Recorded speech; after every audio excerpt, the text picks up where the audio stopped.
Le ofrecieron 1 millón de marcos por una sola película. Solo tenía que ponerse la corona de nuevo, sonreír y encarnar a Sisi, el papel que hizo que toda la Europa de habla alemana se enamorara de la joven de 17 años, Romy Schneider. Ella dijo que no. Para los productores era una locura. Para el público, una traición. Pero Romy ya entendía. Otro regreso a Sisi podría encerrarla para siempre en un cuento ajeno. Por eso se fue a Francia y comenzó su carrera de nuevo. En otro idioma, en otros papeles, entre personas que no buscaban una princesa, sino una actriz. Así comenzó su larga lucha contra la imagen que la había hecho famosa. Acto 1. El rostro que prometía orden. En 1955, cuando la primera Sisi llega a las pantallas, Romy Schneider tiene 17 años. La película narra la historia de la joven princesa bávara Isabel, quien llega a la corte, se enamora del emperador Francisco José y, casi sin notar la resistencia del mundo cortesano, convierte un matrimonio de Estado en un cuento de hadas romántico. La cinta es un éxito rotundo. Solo en la Alemania dividida, más de 20 millones de personas la ven. Las familias regresan a verla, reconocen a la heroína desde el primer fotograma, y el rostro de la joven actriz aparece en portadas de revistas, postales, carteles publicitarios y cajas de bombones. Los admiradores le envían muñecas de porcelana con crinolinas y cartas dirigidas casi como si fueran al palacio. Romy se vuelve famosa antes de comprender qué es lo que tanto han amado de ella. La respuesta no está solo en su apariencia ni en la acertada dirección. Sisi surge en un momento en que Alemania y Austria aún viven junto a las secuelas de la guerra. Las ciudades destruidas se reconstruyen, la vida económica se acelera, pero la sociedad sabe hablar del pasado reciente mucho peor que construir nuevas casas y comprar cosas nuevas. El cine, en esos años, a menudo ofrece al espectador no una conversación sobre culpa y memoria, sino un respiro. En la pantalla aparece un mundo donde los conflictos son privados, el bien es fácilmente reconocible, y el final promete que el orden puede restaurarse sin enfrentarse a lo que ocurrió hace poco. De este deseo nace la popularidad del Heimatfilm, cine sobre la patria, con paisajes alpinos, malentendidos familiares, moral clara y un regreso obligatorio a la armonía. Sisi se convierte en la cúspide de ese mundo consolador. La verdadera Isabel de Austria era una persona inquieta, solitaria, dolorosamente sensible a las restricciones cortesanas. La película deja de esa biografía casi solo una línea luminosa. La emperatriz aquí no lucha contra el papel que le impone la corte, sino que lo suaviza con su espontaneidad. La política se convierte en un telón de fondo, el matrimonio en el cumplimiento de un sueño, y la historia en una lujosa decoración donde nada irreparable puede suceder. Romy encaja en este mundo casi a la perfección. En su heroína no hay la pesada solemnidad de un monumento.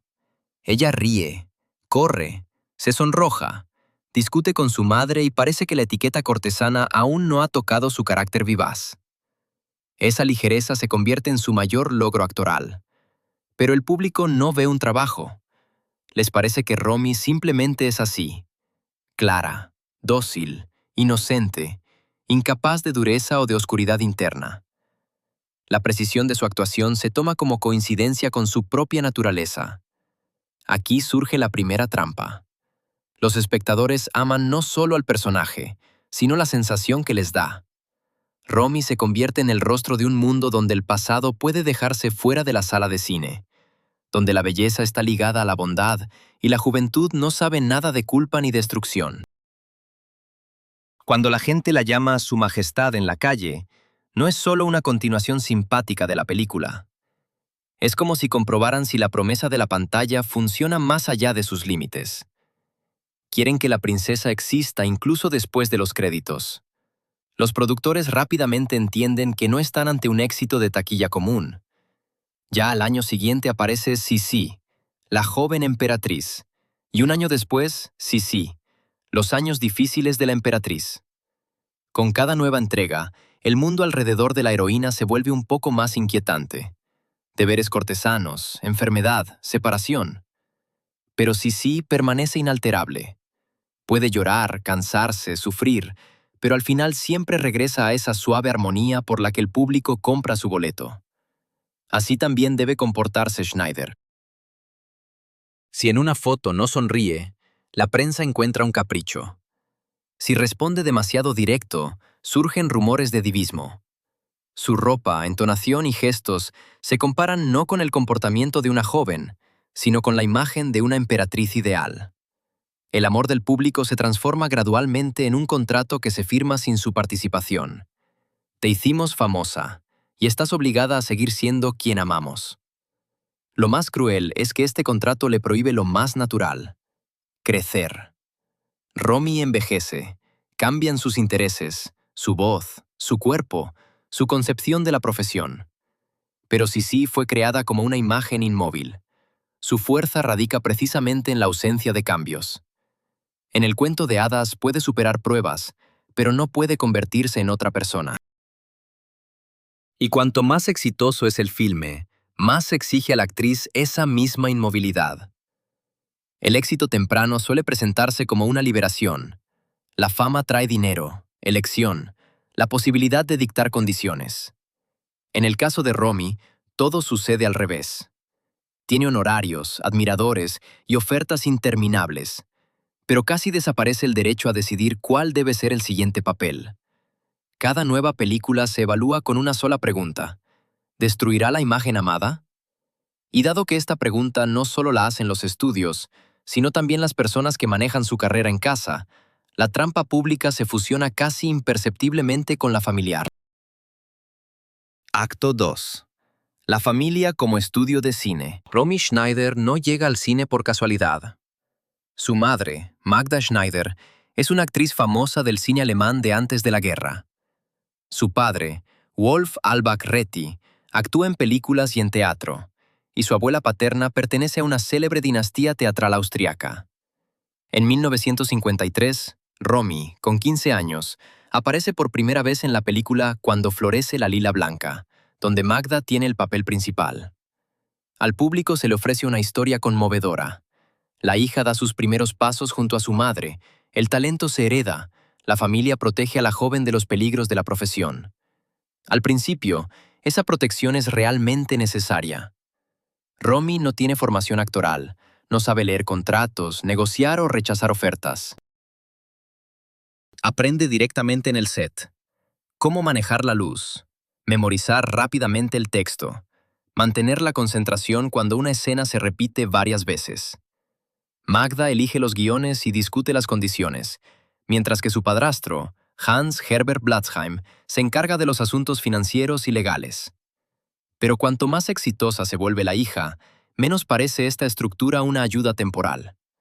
La familia se transforma en una empresa donde el cuidado maternal, el interés comercial y la gestión de la carrera se entrelazan de manera casi inseparable.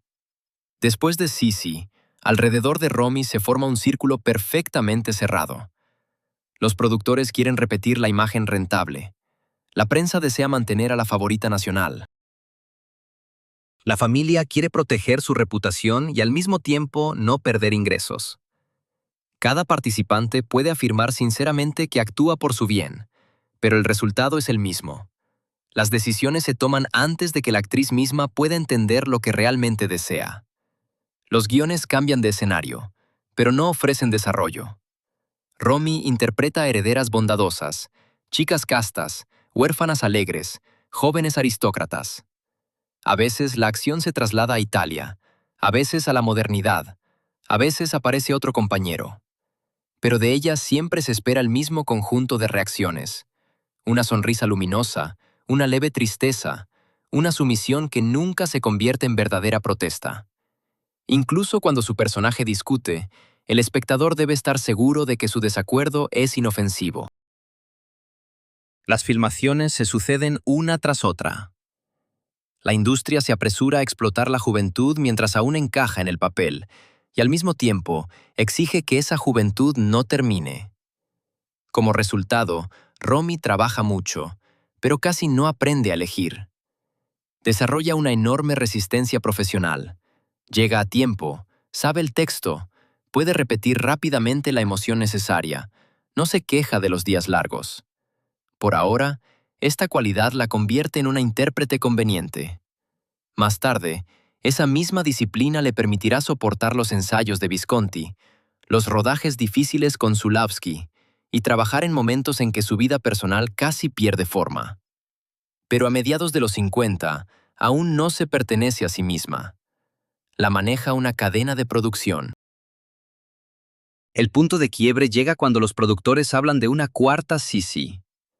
Por volver al papel le ofrecen cerca de 1 millón de marcos, una suma capaz de convencer a casi cualquiera, especialmente porque el éxito está prácticamente garantizado y el público espera la continuación. Desde el punto de vista de la familia y el estudio, rechazarlo parece absurdo. ¿Por qué destruir lo que funciona? Pero para Romy, una nueva película no significa solo otro año en un traje conocido. Confirma que no hay salida. Si acepta de nuevo, cualquier desacuerdo futuro será aún más difícil. Ella se niega. No porque odie a Sisi. Años después, Schneider volverá a la emperatriz Isabel y la interpretará de manera completamente diferente. Pero en ese momento, necesita trazar la primera línea. Un papel puede ser exitoso, querido e incluso importante, pero no tiene derecho a convertirse en la biografía de la actriz. Dentro del sistema anterior, esta negativa se convierte de inmediato en un conflicto familiar y profesional. Los estudios pierden un proyecto garantizado, los cercanos, una fuente de ingresos estable, la prensa, la continuación de un cuento nacional. Para cambiar de carrera, a Romy no le basta con elegir otro guión. Tiene que salir de un entorno donde cada uno de sus pasos se traduce de antemano como ingratitud.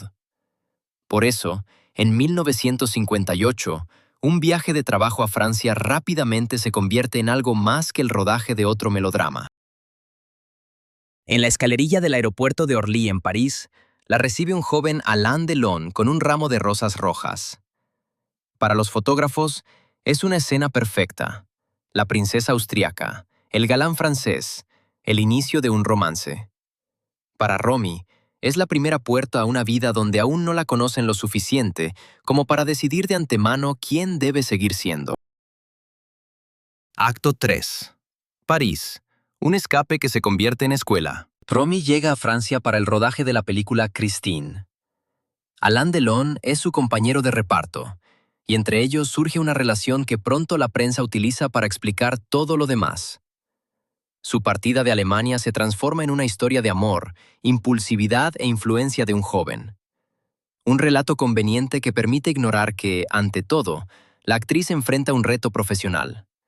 Necesita dejar de ser un producto acabado de una industria y aprender a trabajar en otra, donde su éxito pasado no le ofrece ni protección ni privilegios. París resulta útil precisamente por esta dualidad. Aquí conocen a Sisi, pero no la ven como parte de su identidad nacional. El público francés no necesita que Romy proteja su visión de patria e inocencia. Para los directores locales, es una actriz extranjera hermosa, con gran fama y posibilidades aún inciertas. Esto podría ser humillante tras su estatus de estrella principal del cine de habla alemana, pero también es liberador. Donde aún no han decidido nada sobre ti, puedes equivocarte y cambiar.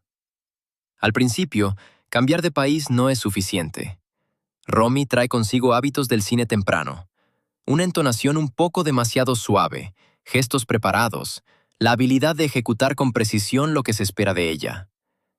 El idioma francés la obliga a reestructurar todo: respiración, articulación, ritmo del habla. No puede confiar en la melodía familiar del alemán y por eso comienza a escuchar más atentamente a sus compañeros. Incluso una pausa en un idioma ajeno se siente diferente. Surge no solo de la emoción, sino de la búsqueda de la palabra exacta. Lo que al principio parece una limitación, gradualmente se convierte en una nueva herramienta actoral. Su imagen externa también cambia. Coco Chanel la ayuda a abandonar la pomposidad decorativa asociada con Sisi. En lugar de rizos, crinolinas y joyas pesadas, llegan líneas austeras, chaquetas cortas, vestidos simples. Este cambio es más que moda. Romy parece eliminar todo lo que previamente explicaba al espectador cómo debía verla. Cuanto más sencilla se vuelve la apariencia, más atención se dirige a su rostro, su voz y la tensión interna. Pero la verdadera escuela no comienza en el atelier ni en las veladas sociales. En 1961, Luchino Visconti invita a Romy Delon a una puesta en escena en París de la obra de John Ford, Lástima que sea una puta. Para la actriz, acostumbrada al montaje y la posibilidad de repetir tomas, el teatro es una prueba donde no puede esconder la falta de técnica tras un primer plano afortunado. Debe sostener el papel de principio a fin, hablar en francés ante un público en vivo y cada noche atravesar escenas sin la sentimentalidad segura de sus primeras películas. Visconti no trata su fama con reverencia. Exige disciplina, pronunciación precisa, gestos claros y lógica interna. Si Romy intenta usar su conocida mímica, él la detiene. Si la emoción surge demasiado pronto, la obliga a buscar el camino hacia ella de nuevo. Esta experiencia es dolorosa precisamente porque le quita su principal ventaja anterior, la capacidad de gustar de inmediato. En el escenario, no se trata de irradiar encanto, sino de construir un papel. Pronto, Visconti le da la oportunidad de trasladar este trabajo al cine. En la novela El trabajo, del filme Boccaccio 70, Schneider interpreta a Pupe, una joven aristócrata que descubre las infidelidades de su esposo y le propone pagar por la intimidad con su propia esposa como lo hace con otras mujeres. La situación podría interpretarse como un melodrama de celos, pero Romy elige el frío. Su personaje no llora ni suplica. Se sienta en un traje impecable, fuma, pronuncia frases casi comerciales y convierte la humillación conyugal en un trato calculado. Para el público acostumbrado a Sisi, el cambio es casi provocador. La misma belleza que antes servía como prueba de bondad, ahora se convierte en un medio de presión. Por primera vez, Schneider muestra claramente que su apariencia no tiene que sugerir una evaluación moral del personaje. Una mujer puede ser atractiva y cruel, vulnerable y cínica al mismo tiempo. La cámara ya no la embellece. Observa cómo detrás de la contención exterior se acumula la ira. Ese mismo año, Orson Welles la filma en El proceso de Kafka. El papel de Lenny es pequeño, pero crucial para su nueva trayectoria. Esta heroína no promete al espectador ni claridad ni seguridad. Invade el espacio del protagonista. Es insistente, sensual, inquietante. Welles utiliza la familiar suavidad del rostro de Schneider en contra de las expectativas del público. Detrás de ella no se revela pureza, solo otro enigma en un mundo donde es imposible entender las reglas. Estos trabajos no la convierten en una nueva actriz de inmediato, pero cambian la dirección. Ahora Romy no solo renuncia a Sisi, sino que reúne pruebas de que puede existir en otro cine. Y es precisamente en este momento cuando surge la tentación de confirmar el éxito de la manera más obvia: conquistar Hollywood. A mediados de los 60, Schneider firma un contrato con Columbia Pictures y actúa en varias películas en inglés. La industria estadounidense ofrece dinero, alcance internacional y compañeros con los que una actriz europea solo podría soñar. Pero pronto se descubre que el mecanismo familiar simplemente ha cambiado de idioma. Los productores la ven principalmente como una extranjera refinada, una heredera, una belleza con acento, una europea enigmática junto al héroe estadounidense. Sisi desaparece, pero el principio sigue siendo el mismo. Intentan convertir su apariencia en contenido listo. La experiencia en Hollywood no es un error vacío. Ayuda a Schneider a entender la frontera entre la fama y la libertad. Un gran estudio podría darle más dinero y espacio publicitario, pero no necesariamente un papel más complejo. Podría viajar muy lejos y encontrarse en la misma jaula, solo mejor iluminada. Por eso regresa a Europa ya no como una fugitiva, sino como una actriz capaz de distinguir el prestigio del trabajo auténtico. A finales de los 60, tiene a Visconti, Welles, el teatro, el idioma francés y la experiencia americana. Solo falta una película que combine esta nueva técnica con el amor del público en general. Esa película es La piscina de Jacques Deray. Delon insiste en que su compañera de reparto sea Romy. Para las revistas, esto significa una historia lista. Antiguos amantes se reencuentran en la pantalla. Una villa lujosa, verano, celos. La película podría convertirse en una postal hermosa, pero de Rey utiliza la belleza como fuente de amenaza. Los personajes descansan junto al agua, conversan, beben, toman el sol. Casi nada ocurre, y sin embargo, desde los primeros minutos se siente que la calma es precaria. Cada mirada se prolonga un poco más de lo necesario. Cada frase casual toca una vieja herida, y el agua transparente se convierte gradualmente en el centro de una futura catástrofe. En el papel de Marianne, Schneider reúne todo lo que ha aprendido en Francia. No interpreta los celos con grandes gestos. La tensión aparece en cómo guarda silencio, cambia la posición de los hombros, responde con demasiada calma a una pregunta. La cámara puede permanecer en su rostro por mucho tiempo, porque dentro de la inmovilidad continúa la acción. Cuando la joven Sisi se alegraba, el espectador veía alegría. Cuando la madura heroína de Romy sonríe, el espectador comienza a buscar qué esconde esa sonrisa. La piscina le devuelve al público masivo, pero ya en otras condiciones. Ahora el público no viene en busca de la promesa de que el mundo es seguro, sino por la sensación de que bajo la superficie perfecta, algo inevitablemente se romperá. Romy logra cambiar el significado de su propio rostro. Pero aquí surge un nuevo peligro. La femme fatale, la amante enigmática, la mujer con un secreto también podrían convertirse en un producto estable. Para no reemplazar una máscara por otra, necesita dar el siguiente paso: renunciar a la exclusividad por completo y aprender a ser ordinaria en pantalla. Acto 4. La mujer con una vida cotidiana. Claude Sautet no ve en Romy Schneider a una princesa ni a una heroína fatal. Lo que le interesa es lo que ocurre con ella entre los momentos impactantes. Cómo guarda silencio cuando la conversación ya se ha agotado. Cómo se pone el abrigo, se sienta en el auto, coloca la taza sobre la mesa.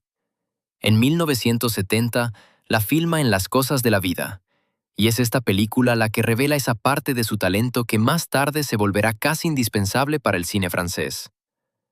La película comienza con un accidente automovilístico. Un hombre yace tras el choque, y su mente regresa a conversaciones recientes, cartas, la indecisión entre su antigua familia y la mujer que ama. Romy interpreta a Hélène, una traductora independiente, cansada de esperar a que otro finalmente tome una decisión. En su vida no hay palacios, conspiraciones ni crímenes. Hay un apartamento, un trabajo, una maleta, una carta sin enviar, y relaciones que se desmoronan no por una gran traición, sino por un sinfín de pequeños retrasos. Este material requiere otro tipo de valentía. En una película de Visconti, se podía impactar al espectador con un cambio de imagen. En una de Wells, con una sensualidad inquietante. En La piscina, con una amenaza latente. Con Sautet, no hay nada detrás de lo cual esconderse. Hélène debe ser convincente por la mañana, en las pausas, en la irritación cotidiana, en el cansancio de una conversación repetitiva. Romy tuvo que renunciar incluso al deseo de hacer significativo cada momento. Comenzó a interpretar a alguien que no sabe que ese minuto será importante. Sautet la filma sin un halo reverente. La cámara permanece cerca mientras fuma, camina por la habitación, mira por la ventana del auto. Y de repente se descubre que Schneider sabe captar la atención no porque parezca inalcanzable, sino porque el espectador reconoce en su confusión su propia vida. Sus personajes pueden ser fuertes, pero su fuerza ya no significa infalibilidad. Se cansan, cambian de opinión, hieren a otros, regresan a donde pensaban irse. La colaboración con Sautet continúa en Max y los chatarreros, César y Rosalie, y más tarde en Una historia sencilla. Estas películas crean gradualmente un nuevo tipo de mujer en la pantalla. Ella trabaja, maneja dinero, elige relaciones, y no siempre puede explicarse a sí misma por qué actúa de cierta manera.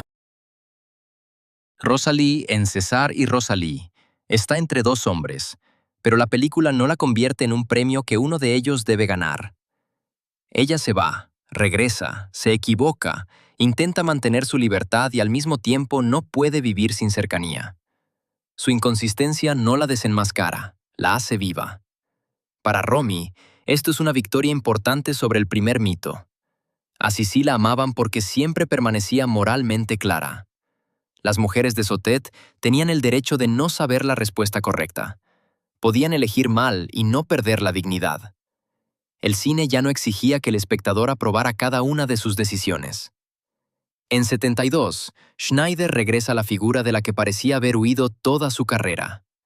En Ludwig, de Visconti, vuelve a interpretar a la emperatriz Elizabeth. Pero entre esta mujer y Sisi hay 15 años de su propia vida. Ahora Elizabeth es mayor, más fría, solitaria, acostumbrada a mantener a la gente a distancia. La corte ya no parece un lugar de sueños cumplidos. Se ha convertido en un espacio donde cada gesto está regulado, y la libertad solo es posible como una distancia interna. El sentido del regreso no es reconciliarse con la nostalgia. Romy parece arrebatarle la figura histórica al cuento de hadas. Muestra que el problema nunca fue el traje o el nombre de Elizabeth. El problema era la exigencia de conservar solo una versión de ella, joven, serena y cómoda. Con Visconti, la misma actriz interpreta a una mujer que ya conoce el precio del palacio y no tiene intención de consolar al espectador. Después de Ludwig, Sisi deja de parecer la naturaleza de Romy. Se convierte en lo que siempre fue desde el principio, uno de sus roles. Pero Schneider sigue avanzando. En 75, en la película de Andrzej Zulawski, Lo importante es amar, interpreta a Nadine, una actriz obligada a actuar en películas de baja calidad para ganarse la vida. En las primeras escenas, su personaje está en el set de una película barata, donde la humillación está integrada en el mismo proceso de trabajo. El fotógrafo Servais ve detrás del maquillaje y la pose a una mujer que hace tiempo sabe que es capaz de más, pero no puede simplemente rechazar el dinero y marcharse. Este papel se acerca peligrosamente a la imagen pública de la propia Romy. Cualquier descuido convertiría a Nadine en la confesión de una estrella o en una hermosa historia de caída. Schneider no lo permite. Su personaje no pide lástima. En ella hay cansancio, orgullo, dureza y la rabia de alguien que debe vender su trabajo en condiciones donde la dignidad se pone a prueba constantemente. Puede parecer rota, pero sigue eligiendo a quién confiar y qué hacer después. Por este trabajo, Romy recibe el primer César de la historia a la mejor actriz. El premio significa más que el reconocimiento de una sola película. El cine francés finalmente la acepta, no como una estrella extranjera ni como la ex Sisi, sino como una actriz capaz de llevar a la pantalla los estados más desfavorables: humillación, edad, cansancio, dependencia, y no convertirlos en adorno. Unos años después, recibe un segundo César por Una historia sencilla de Sautet. Su personaje, Marie, es una mujer de alrededor de 40 años que decide interrumpir un embarazo y terminar una relación que ha dejado de ser honesta. La película no construye una sensación alrededor de esta decisión, ni ofrece una moral lista para el espectador. Observa cómo una mujer adulta intenta reorganizar su vida, entendiendo que la libertad no garantiza la felicidad y que la próxima elección también puede ser un error. Es aquí donde la liberación profesional de Romy alcanza el punto al que ha estado avanzando desde finales de los 50. Ya no tiene que demostrar que puede ser no sí sí. No hay nada que demostrar. Su rostro ahora se asocia con la mujer europea moderna, independiente, cansada, contradictoria, capaz de tomar decisiones incómodas sin pedir indulgencia. A finales de los 70, la disputa dentro del cine está prácticamente ganada. Los directores saben cuán amplia puede ser Schneider, desde una aristócrata fría hasta una mujer en un apartamento común, desde una emperatriz hasta una actriz que actúa por dinero. Pero fuera del set, otro mecanismo sigue funcionando. La prensa no necesita esta complejidad. No cabe bien en un titular. Y cuando la imagen de la princesa feliz deja de corresponder a la realidad, las revistas no abandonan la costumbre de convertir a Romy en un símbolo. Simplemente eligen para ella un nuevo papel. Acto 5. Un papel escrito sin su consentimiento. En los años 50, Las revistas vendían a la Romy feliz. En los 70, comenzaron a vender su opuesto, la Romy trágica. A primera vista, esto podría parecer un regreso a la verdad. En lugar de vestidos de cuento, aparecieron charlas sobre divorcios, ansiedad, cansancio y relaciones complicadas con Alemania. Pero la lógica apenas cambió. Antes, cada gesto suyo debía confirmar que la princesa era feliz. Ahora, cualquier gesto se convertía en prueba de que la mujer era infeliz. Si Romy lucía cansada, la foto llevaba una leyenda sobre su colapso interno. Si sonreía, la sonrisa se declaraba una máscara. Si una película tenía éxito, lo atribuían al dolor vivido, como si su talento fuera solo un subproducto del sufrimiento. Incluso su silencio dejó de ser silencio. Los periodistas lo llenaban con historias prefabricadas. Primero, el público se negó a separar a la joven actriz de un solo personaje. Ahora la mezclaban con todas las mujeres que interpretaba, vulnerables, solitarias, traicionadas o marcadas por la guerra. Había una injusticia particular hacia su profesión. Romy había aprendido a interpretar la tensión con tal precisión que parecía involuntaria. El espectador veía cómo temblaba su voz, cómo su rostro perdía la defensa por un segundo, cómo en una pausa surgía la desesperación, y fácilmente confundía la técnica con un acceso directo a su vida personal. Detrás de unos minutos en pantalla desaparecían meses de trabajo. Leer el guión, conversar con el director, buscar el ritmo, decidir no llorar donde otra actriz lo haría. Cuanto más convincente se volvía Schneider, más ansiosa la prensa declaraba su actuación un síntoma. Especialmente dura fue una parte de la prensa de habla alemana. La partida a Francia seguía recordándose como un rechazo a su patria. Las dificultades personales de una mujer adulta se presentaban casi como un castigo tardío por una antigua desobediencia. La princesa abandonó el mundo correcto, eligió París, la independencia y papeles complejos, y por eso supuestamente estaba condenada a sufrir. En ese esquema no había lugar para la simple casualidad, la responsabilidad de otros, ni el simple hecho de que la vida humana no tiene que ser una parábola moral. Romy intentaba resistir. A veces se negaba a responder preguntas personales. A veces detenía bruscamente a un periodista. A veces hablaba con demasiada franqueza, esperando que su relato directo despojara los rumores de su fuerza. Pero la franqueza casi nunca le devolvía el control. Una entrevista podía ser cortada en citas, una frase puesta en el titular, junto a una foto de otra semana, y la conversación compleja volvía a convertirse en una trama conocida. Su vida real realmente se volvía más difícil. El primer matrimonio con Harry Meyen terminó en divorcio. La relación con Alain Delon pertenecía al pasado, pero la prensa seguía regresándola como el gran amor perdido. El segundo matrimonio con Daniel Biasini también se desmoronaba. En 1979 murió Meyen. Su salud requería atención cada vez más a menudo. Estos hechos no necesitan ocultarse para proteger a Schneider de la mirada sensacionalista. Pero entre el hecho y el papel hay una diferencia. Una persona puede atravesar una crisis y seguir trabajando. Puede ser vulnerable y tomar decisiones. Puede necesitar ayuda sin dejar de ser autora de su propia vida. La imagen periodística no soportaba bien tales combinaciones. Para ella, Romy debía ser o fuerte o quebrada, o libre o castigada por su libertad. Ella, sin embargo, se mantenía obstinadamente siendo ambas cosas a la vez. En las películas de finales de los 70, esto se volvía especialmente evidente. En El viejo fusil, su personaje se encuentra dentro de la memoria de la guerra y la violencia. En La mujer del ventanal, el sentimiento personal choca con la amenaza política. En Retrato de grupo con dama, el destino privado atraviesa la historia alemana. En La muerte en vivo, la mera posibilidad de observar la decadencia ajena se convierte en mercancía. La última película parecía anticipar lo que ocurría alrededor de la actriz. Según la trama, la cámara debía registrar discretamente a una mujer moribunda, y el público consumir sus últimos días como espectáculo. Romy interpretaba a una persona a la que le quitan el derecho a la bebilidad privada. Era difícil no ver aquí un reflejo de su propia vida, pero precisamente por eso es importante no reducir el papel a una confesión.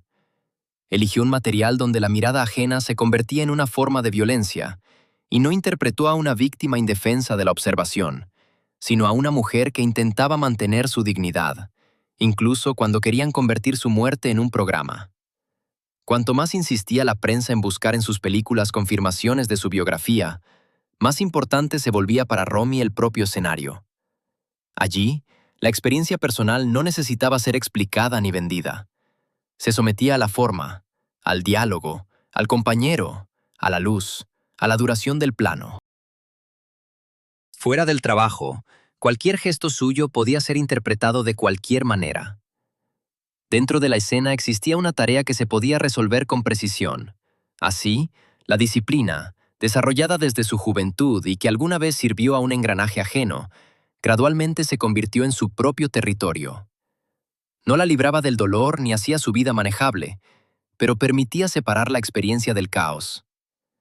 Mientras sonaba la orden «Acción», Romy sabía dónde estaba la cámara, qué le había pasado al personaje un minuto antes y a qué punto debía llegar la escena. Ese orden no era felicidad, pero seguía siendo orden. En 1981, cuando este marco de trabajo debía soportar una carga casi imposible, quedó claro cuán profundamente estaba el arte de actuar integrado en su forma de vivir. Acto 6. La película que eligió por sí misma. La pasante de Sanssouci no llega a la carrera de Romy como una oferta fortuita. Ella misma se interesa por la novela de Joseph Kessel y durante años persigue su adaptación al cine. La atrae una historia que entrelaza la Francia contemporánea con la Alemania de los años 30. Un anciano defensor de los derechos humanos mata a un hombre al reconocerlo como un ex-nazi. Y luego, la película retrocede en el tiempo para mostrar los eventos que llevaron a ese acto. Schneider quiere interpretar a dos mujeres. Elsa Wiener, quien salva a un niño judío y trata de sacar a su esposo del campo de concentración, y Lina Baumstein, que vive muchas décadas después. En estos papeles convergen temas que la han acompañado toda su vida adulta. Alemania, la partida, la memoria histórica, la responsabilidad del individuo ante el sistema. Por primera vez, el cine histórico no es para ella un refugio de la realidad, sino una forma de mirar de frente lo que las primeras películas en alemán preferían evitar. Ella participa en la búsqueda de un productor, apoya la elección del director Jacques Ruffiot y quiere a Michel Piccoli a su lado. El mismo proceso de lanzamiento muestra cuán lejos ha llegado Romy desde ser la joven estrella cuyas decisiones tomaba su familia. Ahora no espera un contrato listo. Ella construye el proyecto en torno a un tema que considera importante y usa su propio nombre para que la película se realice. La preparación es ardua. En la primavera de 1981, a Schneider le detectan un tumor y le extirpan un riñón. Su cuerpo necesita recuperarse. Las filmaciones se posponen. Los aseguradores dudan si podrá soportar la carga. Para los productores ya es un riesgo serio, pero unas semanas después ocurre un evento que parece quitarle todo sentido al proyecto. Su hijo de 14 años, David, muere trágicamente. Aquí es fácil caer en la lógica de tabloide contra la que toda su carrera ha luchado. Se podría declarar su trabajo posterior como un acto heroico, un intento de escapar del dolor o una prueba de fuerza sobrehumana. Pero ninguna de estas fórmulas explica lo sucedido y solo vuelve a convertir a una persona viva en un símbolo. No podemos saber qué sentía Romy cada día, ni por qué decidió regresar. Lo que sí sabemos es que no abandonó el proyecto e insistió en que las filmaciones continuaran. Esta decisión no significaba que el trabajo pudiera sanar la pérdida. No podía devolverle la vida anterior ni cerrar la herida. Pero el trabajo daba sentido al día siguiente. Fuera del set estaban los procedimientos médicos, los asuntos legales, la atención de los fotógrafos y una realidad en la que no existía una acción correcta. En el set quedaban el guión, la hora de inicio de la jornada, el compañero, el vestuario, la marca en el suelo. Podía no saber cómo seguir viviendo, pero sabía lo que se requería en una escena concreta. En otoño, el equipo de filmación comienza a trabajar en Berlín. El simple regreso allí está cargado de un significado que no se podría haber inventado de antemano. Romy, quien una vez dejó el cine en alemán para dejar de ser la princesa nacional, ahora regresa como la impulsora de una película franco-alemana sobre el nazismo y la memoria. Vuelve a interpretar a una mujer en un traje histórico, pero el cuento de hadas anterior está al revés. En lugar de una fiesta en el palacio, hay huida y persecución. En lugar de un emperador eligiendo novia, un Estado decide quién tiene derecho a vivir. En lugar de una heroína suavizando el sistema con una sonrisa, una mujer que arriesga su vida porque no piensa someterse. Los colegas recuerdan que Schneider estaba físicamente debilitada y necesitaba pausas. Esto es importante conservarlo, porque la leyenda de la transformación instantánea frente a la cámara borra demasiado fácilmente el verdadero costo del trabajo. No se volvía invulnerable tras la orden de acción. Necesitaba apoyo, descanso y atención médica. Pero dentro del cuadro, mantenía la precisión. Sabía el texto, sostenía el ritmo de la escena. No permitía que su experiencia personal reemplazara descontroladamente al personaje. Ahí radicaba su fuerza. Romy no simplemente usaba el dolor. Esa frase convierte la pérdida en materia prima y casi devalúa el oficio. Ella sometía la experiencia a la forma. Si la voz debía temblar, temblaba en el lugar correcto. Si la escena requería contención, no se desbordaba en llanto abierto. La cámara veía el cansancio, que no se podía ocultar del todo, pero la actriz decidía qué significaba ese cansancio para el personaje. El trabajo en la película se convierte en la antítesis de la temprana Sisi, en otro sentido también.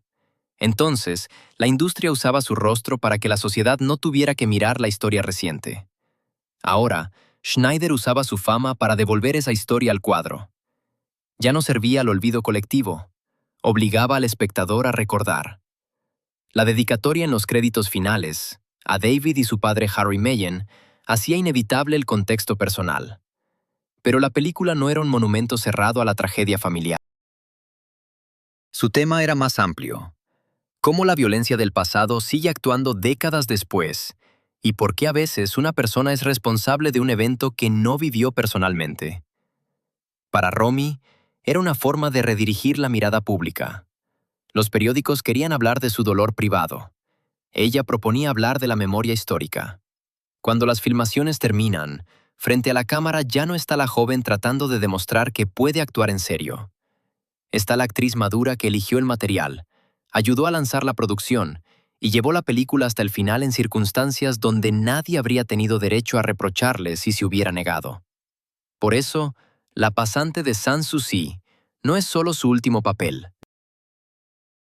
En ella se completa el camino de intérprete manejada a autora de sus propias decisiones profesionales. Pero la película aún no se ha separado de su biografía. Tras el estreno, la lucha por el significado apenas comienza, y la prensa intenta una vez más quedarse con la última palabra. Acto 7. Estreno sin despedida. El 14 de abril de 1982, La pasante de Sanssouci se estrena en las salas de Francia. Romy participa activamente en la promoción, concede entrevistas, aparece ante las cámaras. El público, consciente de la reciente tragedia, busca en su rostro alguna confesión personal. Pero Schneider insiste en redirigir la conversación hacia la película, hacia Alemania, la memoria, las personas que intentan resistir la violencia política. En la propia cinta se percibe claramente el camino que ha recorrido. A simple vista, otra vez tenemos a una heroína histórica, otra vez Alemania, otra vez el vestuario, otra vez una mujer enfrentándose al poder. Pero lo que en sí era un bello telón de fondo, aquí se convierte en una fuente de peligro. La historia no promete armonía. Irrumpe en el hogar, destruye la familia, obliga a elegir entre la seguridad y ayudar a otro ser humano. Romy ya no está dentro de un decorado. Ella carga con el peso moral de lo que ocurre. Su actuación casi carece de demostraciones externas. No intentan devolverle al rostro la tersura juvenil. Las pausas son más largas, la voz más grave. En ella se escucha el cansancio, pero este no se presenta como derrota. Se convierte en parte de una mujer que ha visto demasiado y aún así sigue adelante. En sus primeras películas, Romy debía convencer al espectador de que el mal podía desarmarse con sinceridad. En la última, que la sinceridad no es suficiente y que a veces resistir requiere riesgo, memoria y acciones concretas. Nada en sus apariciones públicas parecía una despedida preparada. Hablaba de su deseo de filmar menos, pasar más tiempo con su hija Sara, elegir con más cuidado sus trabajos. En esas palabras había cansancio, pero también planes. Por eso el golpe fue más fuerte cuando el 29 de mayo encontraron a Romy Schneider muerta en su apartamento de París. Tenía 43 años. Las circunstancias de su muerte se convirtieron de inmediato en parte de la leyenda. El investigador no encontró signos de violencia. La causa se declaró como un paro cardíaco, pero no se realizó una autopsia. Esto dejó espacio para especulaciones, y la máquina mediática lo llenó al instante. La fórmula más popular no requería precisión médica. Romy murió de un corazón roto. Para los periódicos era el final perfecto. La princesa de 17 años había dejado el cuento de hadas, perdido el amor, la patria, la felicidad familiar, sobrevivido a la muerte de su hijo, y no resistió. La biografía adquiría una simetría que nunca tuvo en vida. Cada imagen temprana parecía predecir la tragedia tardía, y todas las decisiones profesionales entre ellas se convertían en episodios intermedios de un solo melodrama. Así, el segundo mito intentó devorar por completo al primero. La feliz Sisi y la trágica Romy parecían opuestos, pero cumplían la misma función. Liberaban al espectador de la necesidad de ver a una persona compleja. En la primera imagen no había lugar para la ira, el deseo y el crecimiento. En la segunda, para la disciplina, el cálculo y la voluntad profesional. Ambos ofrecían una emoción lista y no requerían replantear las propias expectativas. Sin embargo, junto a los periódicos quedaban las películas. Y ellas obstinadamente no encajaban en la historia de una mujer que solo soportaba lo que sucedía. Acto 8. Lo que quedó en la cinta. Si observamos la carrera de Romy Schneider no a través de las fotos de revistas, sino en orden cronológico, emerge una historia completamente distinta. No es lineal ni heroica, sino una victoria definitiva, pero sorprendentemente coherente. A los 17 años, la actriz se convierte en el rostro del consuelo colectivo. Luego, se niega a repetir el papel, se marcha, aprende un nuevo idioma, sube al escenario con un director que no reconoce sus logros pasados. Reinterpreta el significado de su belleza con Visconti y Wells. Se pone a prueba en Hollywood y rechaza la imagen cómoda de estrella extranjera. Regresa al público masivo con La piscina, y luego no permite que ese éxito la convierta en una eterna femme fatale. Con Sautet, aprende a ser común. Sentarse en un coche, guardar silencio en la cocina, tomar decisiones sin música solemne. Con Visconti, regresa a la emperatriz Isabel y muestra que una persona puede contener tanto a la joven Sisi como a la fría mujer de Ludwig. Con Zulawski, interpreta a una actriz humillada por las circunstancias, pero no despojada de dignidad. En Una historia sencilla, se convierte en una mujer moderna que no necesita la aprobación moral del espectador para vivir su propia vida. Finalmente, en La pasante de Sanssouci, ella misma reúne un proyecto histórico y lo lleva a cabo. Esta línea no cancela las pérdidas personales ni convierte su vida en un triunfo absoluto. La libertad profesional no garantizaba la felicidad. Romy cometía errores, dependía de las relaciones, trabajaba al límite, reaccionaba dolorosamente a la prensa. A veces, el control sobre el papel probablemente solo mostraba más agudamente cuán poco se podía controlar fuera del set. Pero precisamente por eso su historia no necesita adornos. La fuerza de Schneider no residía en ser inquebrantable. Se doblaba, se cansaba, necesitaba de otros, y aún así seguía tomando decisiones profesionales. El sistema del que salió tampoco era un villano único. Sisi le dio fama, experiencia y la oportunidad de convertirse en una actriz de escala europea. La familia realmente ayudó a la joven menor de edad a entrar en la profesión. París no la liberó automáticamente, y Hollywood no resultó ser un error absoluto. Cada entorno le daba recursos, y al mismo tiempo intentaba definir cómo debía usarlos. Romy una y otra vez cambiaba no el hecho mismo de la dependencia del cine, sino la dirección de esa dependencia. Al principio el trabajo disponía de ella. Poco a poco aprendió a disponer del trabajo, y sin embargo, no se deshizo de la primera imagen. Sisi seguía apareciendo en televisión. Los espectadores volvían a ella cada Navidad. Su rostro juvenil permanecía como parte de la memoria cultural. Hay un detalle importante en esto. Schneider no pudo destruir el mito y probablemente nunca pudo. El público tiene derecho a amar una película por razones que no coinciden con la intención del actor. La verdadera victoria no consistía en prohibir al espectador recordar a la princesa, sino en construir junto a ella una filmografía después de la cual una sola imagen ya no podía proclamarse como toda la verdad. Sisi prometía que el mundo podía ponerse en orden. Las heroínas tardías de Romy sabían que el orden a menudo no regresa. Las personas se pierden unas a otras, toman decisiones tardías, viven junto a las consecuencias de la historia. Pero precisamente en este mundo más pesado, tienen algo que la princesa de cuento no tenía: la libertad de ser contradictorias, y aún así seguir siendo dignas de atención. Por eso la frase sobre el corazón roto explica tan mal a Romy Schneider. Convierte toda su carrera en un epílogo de desgracia, y no reconoce cuántas veces la actriz eligió conscientemente el camino difícil cuando el fácil seguía abierto. Podía haber regresado a Sisi por un enorme salario. Podía haberse establecido en Hollywood en el papel de la bella europea. Podía haber repetido infinitamente el éxito de La piscina. Podía no haber regresado a filmar la última película. Cada vez elegía no el sufrimiento por el sufrimiento, sino la posibilidad de continuar el movimiento profesional. El significado histórico de Romy Schneider no se determina por lo lejos que se alejó de su primer papel, sino por lo que permitió al espectador ver el proceso mismo de cambio.